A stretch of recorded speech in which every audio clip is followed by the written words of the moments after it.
Hey, I want to thank you for joining me today. Listen, I pray this message finds you well. Something I've been thinking about for the past actually 24 hours, and this is what I want to call it: save some for you. That's right, save some for you. And I believe that there are a lot of people who need that right now. I remember when I started pastoring some years ago, and I wanted to be everything to everybody. My uncle, who we laid to rest this past year, said something to me that I never forgot. He said, "Son, Jesus died for the church. You don't have to do it." And what he was telling me is this, is that, son, don't have a Messiah complex. Anytime you allow yourself to be spread like butter or peanut butter, there will never be enough for you. There won't be enough time for you. There won't be enough relaxation for you. There won't be enough quiet enjoyment for you. And what he was telling me is that, listen, you're not Jesus. You can't heal everybody. You can't solve every problem. Do what you can do. And the things that you can't do, just move on or leave those in the hand of God. Here's something else that I've discovered, is that sometimes after we make adjustments, we fail to readjust. Think about that for a moment. Sometimes after making adjustments, we fail to readjust. This is what I mean. Have you ever had to take care of somebody, or you had someone that had to stay with you for a season, or you had a child that was sick or a child that was in school, and it caused you to make adjustments in life? But once the problem was abated, or once those folk got on their feet, check this out, you were still burning yourself out, doing what you were doing before. You never readjusted or made the adjustment back in your life.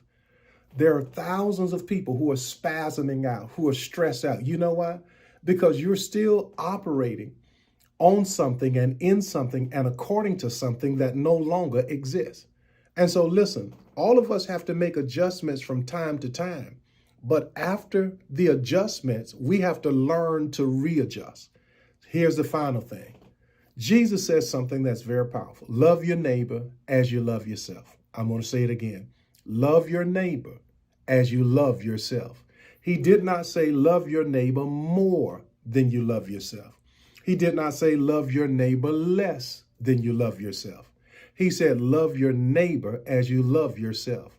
Some of us are guilty of loving everyone other than ourselves. There are times in life, and I want to put this in proper context, that you have to learn to be selfish.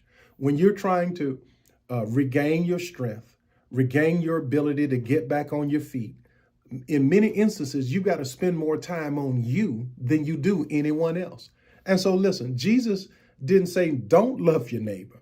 He didn't say love your neighbor more than you love yourself. He didn't say love your neighbor less than. He says love your neighbor as you love yourself. Check this out. If you do not know how to love yourself, you don't know how to love anybody else. And giving more, giving all for everything else and everyone else, and not loving yourself is to neglect you. It's to neglect the principles of life. It's to neglect the principles of wholeness. It's to neglect the principles of health. So here it is. Listen, don't have a Messiah complex. You don't have to do it. You're not Jesus. Here it is. There are times in life when we have to make adjustments, but after those adjustments are over, learn to readjust. And then here's the third thing. Love your neighbor, not more than you love yourself, not less than you love yourself. Love your neighbor as you love yourself. I pray this word gave you strength for the journey.